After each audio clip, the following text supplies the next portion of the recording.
You are welcome back. Thanks for staying with us. It's time for our nutrition segment. And with me on the show this morning is a senior food systems and nutrition specialist, Dr. Victor Ajieroh. And today we will be talking about investing in nutrition, health, and its educational benefits. You're welcome on the show, sir. Thank you very much. Thanks for being here. Now, talking about investment. When people hear investment, what comes to mind is financial investment. But here we're not focusing on financial investments. We are focusing on overall investments on, how to invest in your nutrition as an individual, as an institution, be it the government or, whatever, the society at large. So first off, let's break it down from the individual perspective. How can an individual invest in their nutrition and their health? Yeah, thank you very much. Yeah, when we say investment, it means that you have to put in some resources. You need to put in some time. You need to give it some attention. Not exactly money. Well, money is going to be part of that. Right. Yeah, but it's broadly about a range of resources that you as an individual need to put into your health and your nutrition so that you are functional, you're productive, you are effective, and all that. And it's also about what you do for yourself as an individual, and what you do for members of your family, and what you do for your children. And that's that ecosystem around you that leads to the productivity, well-being, prosperity, and functionality that you want to see. But why should you even think of investing in nutrition? But it's important because nutrition is very basic to life.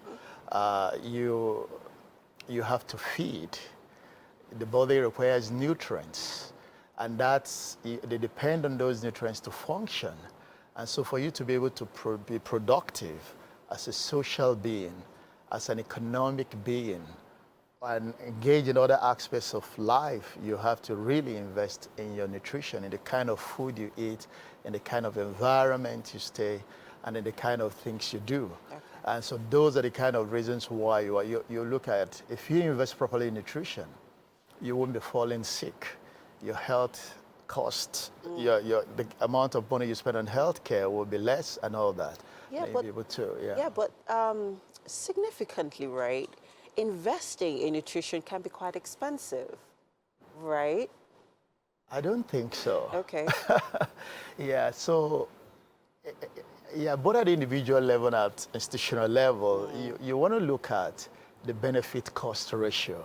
We always have a lot of priorities. Yeah, but what should we invest on? But there are things that are so essential that you can't, you have to eat daily and you have to eat well. You have to ensure you have the right medical health care that ensures you're healthy. Your environment has to be clean. And you're investing in safety, safe environment, safe foods.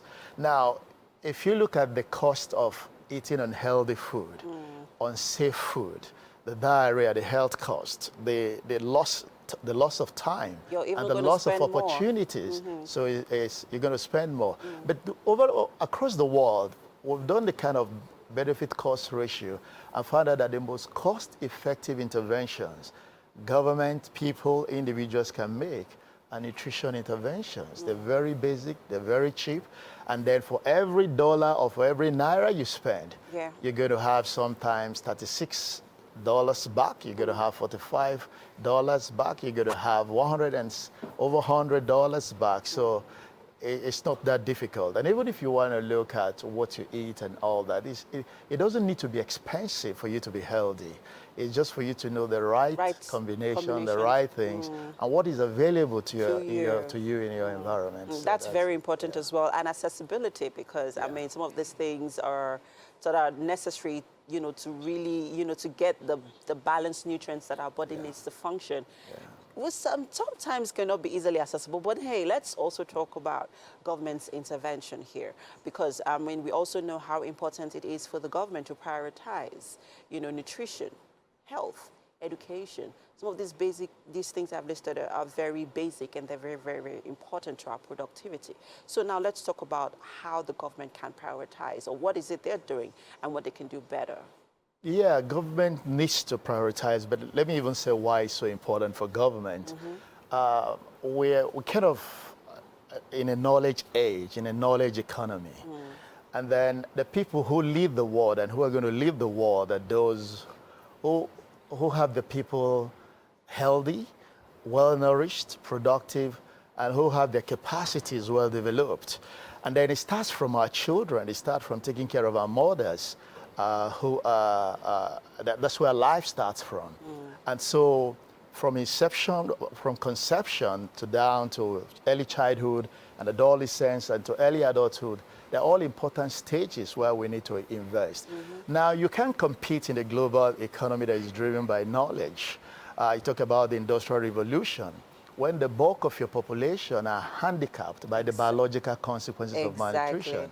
And just take it, when you take it in terms of learning, when children get well nourished, they're more likely to complete school.